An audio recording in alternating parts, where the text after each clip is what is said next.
लाहौर के तारीखी बाज़ार हुस्न में एक गली आज भी ऐसी है जहां ट्रैफिक के शोर में रोज़ाना तबले की आवाज़, हारमोनियम के सुर और ढोलक की थाप गूंजती है। साज बनते हैं और इनकी तैयारी से निकलने वाले सुर माजी के उन दरीचों को खोलते हैं जो कभी बाज़ार हुस्न का रंग था। 49 साला रफ़ाकत अली इसी गली में एक दुकान पर तबले बनाते हैं। ये काम मैं तकरीबन 30-35 साल से कर रहा हूँ और हमारे बुज़ुर्गों का भी यही काम था। हमारे बुज़ुर्गों की लाहौर में दुकानें थी, ये इनको रिपेयरिंग वगैरह और नया बनाने हमारे बुज़ुर्गों का नाम था। तबले से पैदा होने वाली आवाज़ की सूरत और बारीकी को माप कर सुर के ऐन मुताबिक ढालना रफ़ाकत अली के लिए जैसे बाएं हाथ का खेल है। ये जो आप देख रहे हैं ये गुंदाई वगैरह, ये गुंदाई के बाद फिर इसकी ये आप तस्में देख रही हैं, ये इन तस्मों से हम इसको टाइट करते हैं। टाइट वगैरह करने के बाद ये मरहला इसको स्याही लगाने का आ जाता है। तो फिर हम जिस किसी सुर का भी बनाना होता है वो हम इस लोहे के लिक्विड से बनाते हैं। दिलचस्प बात यह है कि नस्ल दर नस्ल मुंतकिल होने वाले इस फ़न में बाकायदा तरबियत का तो कोई इदारा नहीं, ताहम ये हुनरमंद सुरों पर उसी तरह कमाल रखते हैं जैसे कोई भी बड़ा गायक। ये जो मैं स्याही लगा रहा हूँ ये कोई भी आम आदमी भी लगा सकता है, लेकिन इसको समझ के बनाना जो है यही जो बुज़ुर्गों से सीखना होता है कि इसको कैसे ट्यून किया जाता है। इस पे दूसरा काला है तो इसकी कितनी स्याही लगेगी, या चौथा सफ़ेद है तो इसकी कितनी स्याही होनी चाहिए, वो इसके सुर के हिसाब से बनाते हैं। जो प्रोफेशनल बजाते हैं वो हमें ये बताते हैं कि इस सुर का आप बना दें, जैसा कि चौथा सफ़ेद, दूसरा काला, चौथा काला, ये सुर हैं हारमोनियम के। और यही नहीं, रफ़ाकत अली महारत से तबला बजा भी सकते हैं।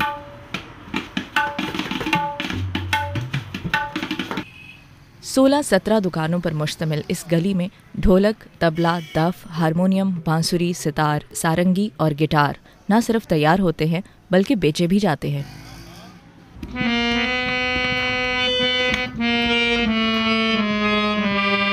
मोहम्मद अमीन की रोज़ी भी इसी गली से वाबस्ता है।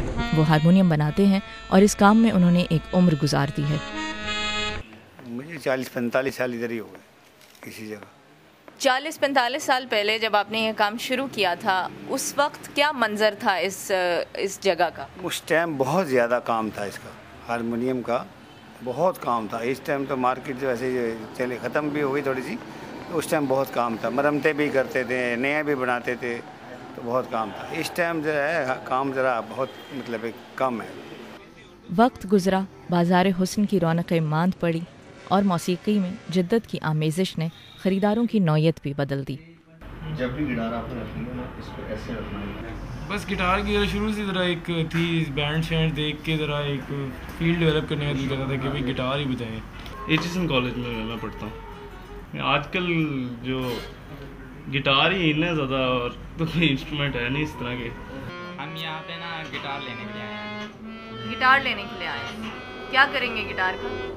सीखना है अभी तो, शौकिया तौर पे। क्या करते हैं आप? मैं स्कूल जाता हूँ। और अगर शौकिया ख़रीदने वालों में भी सिर्फ गिटार ही मकबूल तरीन है तो बाकी साज़ों को कौन पूछता है? तालिबान हुकूमत के बाद अफ़गानिस्तान में जब म्यूज़िकल इंस्ट्रूमेंट का काम शुरू हुआ तो वहाँ पे उनकी रिवायत के मुताबिक शायद तबला उन लोगों में ज़्यादा मकबूल होगा।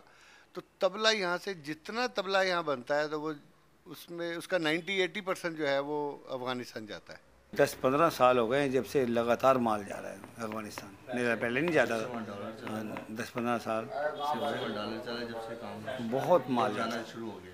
हम तो खैर कम बेचते हैं, लोग काफ़ी दुकानों वाले जो हैं वो डफ़ वगैरह बेचते हैं, बहुत आ जाती है डफ़ जाती है, तबला जाता है और हारमोनियम जाता है, बस ये 3-4 चीज़ें जाती हैं। तो क्या इसका मतलब बाजार हुस्न में गाना बजाना बंद हुआ लेकिन साजिंदों के कारोबार पर कोई असर नहीं पड़ा? पहले इस तरह बहुत कम लोग बनवाते थे, लेकिन अब आके लोग बहुत ज़्यादा, शायद दुनिया बहुत ज़्यादा हो गई है, इसलिए ये काम भी बढ़ता जा रहा है। यानी आपका मतलब है कि अब ये जो गली है बाजार हुस्न की, जहाँ पे इस वक्त आप ये काम कर रहे हैं और शुरू से यहीं पे चला रहे हैं, लेकिन अब यहाँ पे ज़्यादा हो गई हैं दुकान? ज़्यादा नहीं है, वही दुकानें हैं, लेकिन ज़रा दुकानें बढ़ गई हैं, बड़ी हो गई हैं, कारोबार थोड़ा वसी हो गया। बड़ी बड़ी दूर से लोग आते हैं हमारे पास, कोई इधर से आ गया, पिंडी से आ गया, कोई पेशावर से आ गया, कोई इंग्लैंड से आया, जैसे कोई ना कोई चीज़ ले के ही जाता है यहाँ से, बस मार्केट के हिसाब से, क्योंकि वो मार्केट है ना बहुत बड़ी हमारी। और दहशतगर्दी की फैलती हुई वबा ने इस कारोबार को कितना लपेट में लिया है? नहीं, खौफ तो सभी जगहों पे है, नुकसान किसी का भी हो या कहीं भी ऐसे मसले हों तो दुख तो होता है। पर अल्लाह ने बचाया है, चलो। वो बुरा समझते हैं इस काम को ना, वो जो तालिबान वगैरह जो है ना, वो बहुत बुरा समझते हैं। पर वो अफगानिस्तान पे माल क्यों जाता है? अगर ये बुरा समझते हैं तो वो माल पठान आते हैं ले जाते हैं, इतना माल उधर जाता है अफगानिस्तान, तो उनका कोई मुल्क होगा जहाँ पे बचते होंगे, हमें तो पता नहीं, हम गए कभी। बाजार हुस्न में साजिंदों वाली ये गली मौसीकी के आलात की मुरम्मत के लिए भी इनफरादी हैसियत रखती है और कई नौजवानों के लिए ज़रिया माश भी है। मुझे 4-5 साल हो गए हैं। हारमोनियम का सेट लगाता हूँ मैं, गिटार को तारें वगैरह डाल लेता हूँ, कस्टमर से बात कर लेता हूँ। तो ये कितनी मजदूरी होती है इसकी जो आप काम कर रहे हैं? इसकी मजदूरी नहीं, मैं तनख्वाह लेता हूँ, 10,000 रुपये तनख्वाह लेता हूँ महीने की।